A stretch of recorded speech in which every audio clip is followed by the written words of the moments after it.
Okay, you are in the backyard with Jelly 007, and tonight I'm doing a big boy ribeye, USDA Prime. My sons have their brotherhood group here, and I'm cooking it for them. Now I am way behind because the green egg, I cooked a brisket on it not long ago, and I'm fixing to show you why I think you need to know this. I'm not just telling it. It's loaded with a lot of fats that dropped off that brisket, so it's been smoking really bad. So right now it's at 600 degrees. I'm just trying to get that to melt down and get down in the bottom. But one thing that causes is the burp problem. So I have this glove, and what I'm about to do is put this on.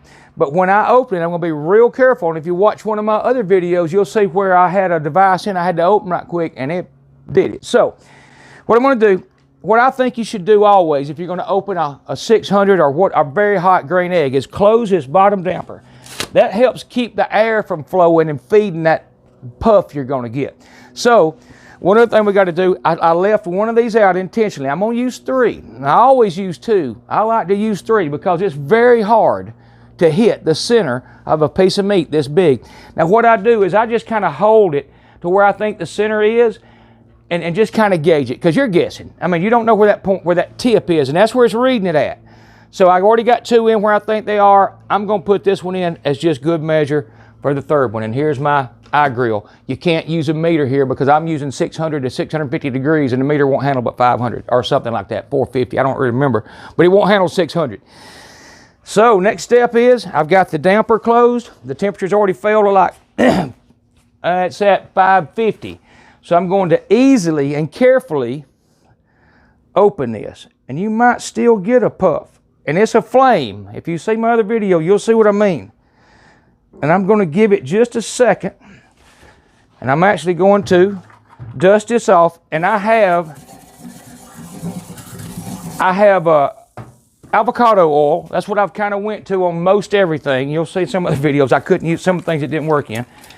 So that's what I'm going to do. I'm going to hose it down with some avocado oil, try not to let it blaze up. So I just want to get where the ribeye is going to sit. Put that there, and put this right here. Hang on just a second. And then we're going to put that right there and close that lid. And I will be right back. Y'all hang on just a second. Okay, so back to what we were doing then. I set that on, as you saw, right in the center with it on the avocado oil, and I reopened my damper.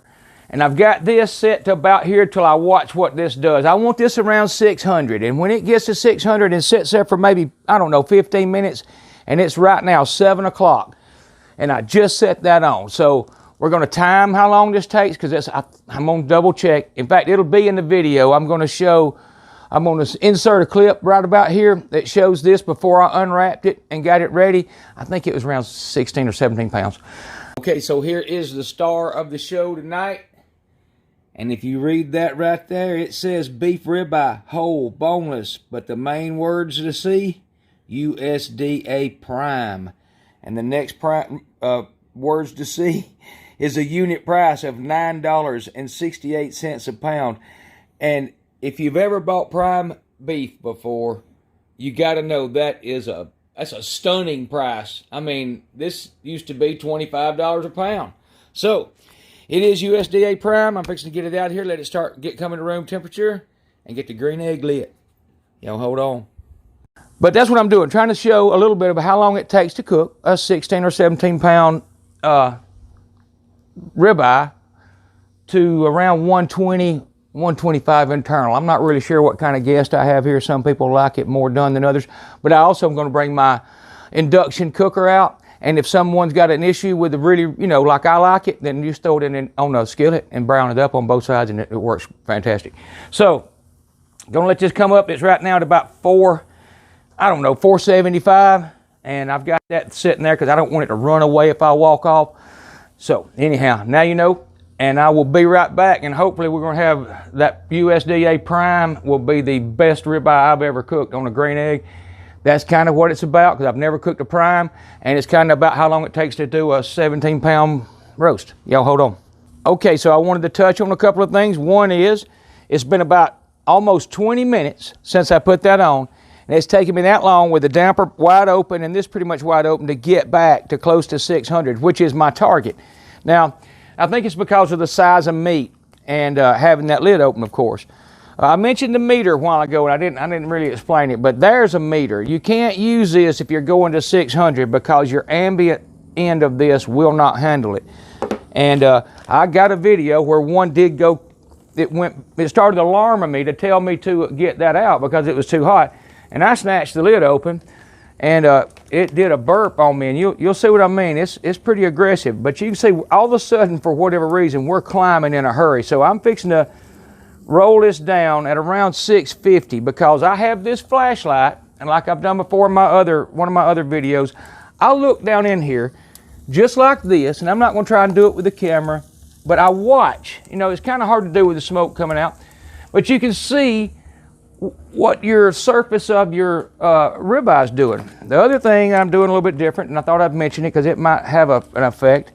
I'm using Celtic sea salt. It's a light gray Celtic, and it is. It's light gray and it has a little black in it, but I wanted to try it. It's a real coarse salt. I think it'll work good on here, and of course I've got fresh ground black pepper. So we're at 53 degrees. It was at 47 when I put it on, I believe. So, you know, that's after an hour and a half of that size of a ribeye sitting out for that long. So, you know, an hour and a half out of the refrigerator, it goes from probably around 38. It might get 10 degrees, in other words, in an hour and a half, 2 hours. So keep that in mind because you want it as close to room temperature as you can, but I don't know how long you should leave it out. So just letting you know where I'm at. I'm at 600, close enough to 600. I'm going to let that stay there. Again, we've been almost 20 minutes now. I'm probably going to let that go for a few minutes as I watch it because that's what it's about. I'm going to try and watch the top of it. And when it gets where I think it is, I will shut that down completely. We're going to turn it all the way off. It's just like the ribeye roast or the prime rib roast in an oven where you go the oven to 500 and then you cut everything off and let it sit. But anyhow, I'm going to let this run a minute and I'll be right back. Okay, so as you can see, just a few minutes later, I looked in there and I have a little bit of a fire on the edges. And I'm at 650, so I'm shutting it down right now. And that's been 20 minutes at above 500 degrees, and I'm okay. So now all we do is nothing else. No time. You don't worry about time. All you worry about is the temp. And we're going to take that to 120 or 125. Now I say I'm going to shut it all the way down. I usually leave these open a little bit because I just don't want to stymie it with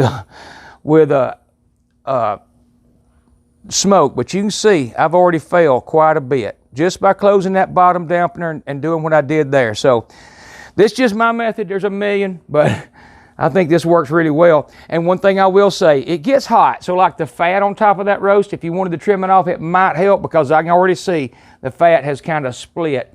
And I don't know, it doesn't hurt anything. It just takes your seasonings off of a spot, but it's not a crisis. Take my word, everybody will eat it. Be right back. Okay, just to everybody up to speed, I wanted to show y'all that we're at exactly 30 minutes. We're at 425 degrees on the dome and 58 degrees in one of those 58, 57 right there. So we're good there. It's coming up. And like I said, at 30-minute mark, 425. Be right back. Okay, so we're at about 45 minutes into the cook, and I'm at about 380, 375. I kind of reluctantly just started this. I wish I had started it in the beginning, but this is my iGrill, which is Bluetooth, and all three of those will register, but I just turned it on, so we're not going to get to see the full cook, but you'll be able to see the temperature rise in the graph. Now, the other thing I want to say is I make a horseradish recipe, and I use allrecipes.com, and that's pretty much all you have to do. Go to their website, look up this recipe right here. It's the one I like, and you may have your own. Now, I do alter this a little bit. I don't think it calls for Worcestershire, or maybe it does. You know something, I probably should read it. I just know what I need, and I'm not sure it does call for Worcestershire. I add Worcestershire, and I think it's lemon juice I add to this, but everything else, pretty much the same. I'm going to put like 2 cups of this sour cream in a container and do exactly what they say here. I'm going to add Worcestershire And well, I'll add everything to taste, honestly, but I'll go by theirs. But if I think it needs more horseradish, I'm going to add more horseradish. I'm going to add this lemon. I'm going to add that Worcestershire they don't have. So just so you know, this is not going to be written down. You'll have to go to all recipes, but it's a great one. I think it's with my additions to it, I think it's the best there is. But that might be a little biased. But anyhow, be right back. Okay, so we are right at 1 hour.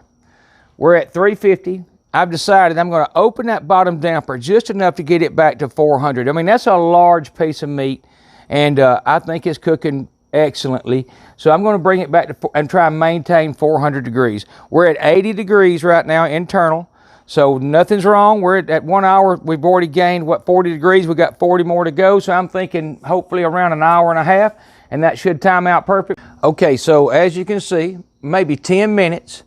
I opened both dampers all the way up from a closed off grill that the coals had really died down to, and I'm pretty much back to 400 degrees. Now, I'm probably going to leave the bottom one open and just regulate it with the daisy wheel right now. But that's my target, 400 degrees. All right, for the record, at 10 minutes till 9, we crossed the 110 mark. So I don't know where you want to pull yours at, but at 10 minutes till 9, so that's an hour and 50 minutes. We crossed the 110. I'm still at 400 here. And you can see the graph. So, be back in just a second, y'all. Hold on. Okay, it's been almost exactly 2 hours, and we are at 121 right here, 121 right there. You can see in the graph where when I took it back to 400, it had no effect on the center of that meat. So we are about to pull it off. Now, I've got this skillet heating, like I said, on an induction cooker, for if somebody doesn't like it raw in the middle, then you just throw it on here. It's really simple. So, here we go. Make sure y'all can see what I'm doing. You can. I'm going to ease it up just to make sure I don't get a flare up. And there it is. First time it's been raised since I put it on. And that looks pretty good. And I think it will be. So, we'll get it off of there. And we're going to let it sit for about 10 minutes. In fact, we're going to let it sit while I make that horseradish sauce. And in fact, I think that's a perfect timing for it. Just make your horseradish sauce after you pull it, and that way you know you're going to give yourself 5 or 10 minutes. But anyhow, I'll be right back. Y'all hold on. Okay, there it is after about, I don't know, 10, 12 minutes after I pulled it off, and there's my internal temp, 127, and it's flashing 128. So it gained about 8 degrees in 10 minutes, and we're fixing to take it inside and slice it. I've already made the horseradish sauce, and honestly, I was kind of late, so they've already ate potatoes and everything, but they're hanging around to eat the prime rib, so we'll see how that works. Okay, here it is, the prime USDA prime rib, 17.23 pounds, by the way. I never said that. I showed it in the video, but I couldn't remember. Here's what it looks like on the outer edge. Oh, snap. That is it right there. There ain't nothing wrong with that. That looks good. Look at these. Look at this mongrel sitting around waiting. Look at them. I told them to be quiet. They're being real quiet, and they're waiting. Yeah. So we're fixing to cut that up, and we're going to see how it does. Now, they done ate baked potatoes. They've ate donuts and everything else. So I'm not sure how much it's going to eat, but I promise you this will reheat as good tomorrow as it's heating right now. It's one of the best things it does. You cut off what you need the next day and reheat. Take my word. But we'll come back. I'll be back in a minute. Y'all hold up. All right, the Texas Padre. I forgot to mention I had the Texas Padre here. He's the one that tested my brisket. This is him right here. This is the Texas Padre. What do you think about my ribeye? Another winner. Another winner. The Padre. Better every time. It's thumbs up, right? Up. Thumbs up. Two thumbs up. There you go. You heard it from the Texas Padre right there. Y'all, hang on. I got more to say. I'll be back in a minute. Okay, there is the center cut of that 17.23 prime rib, and it was, I think, excellent. But here's somebody that Mike can tell y'all a little better. A few of them are still here, and that's it. The rest of them ate and left. The Padre left. So what y'all think? Was it all right? Thumbs up? Thumbs up? Thumbs up? Thumbs up. Kathy? Baby doll? 100% grade A meal. Grade A meal. Baby doll? Oh, baby dolls even, and there's the horseradish. They all agreed it's okay. Like I said, go to all recipes, I think it is, and do what you want to with it. All I did was what I did. But anyhow, that is it right there. If you ask me, this is one of the best, easiest meals to cook for a group of people. It reheats if you don't eat it all like we did tonight, because I was real late and they ate baked potatoes and they ate all kinds of stuff before I got it off the grill. Long story short, you can't beat it. That's my opinion. In the kitchen with Jelly. Y'all come back to see me, and I really appreciate you watching my video. Like, share, subscribe, all that right down there at the bottom. Bye-bye.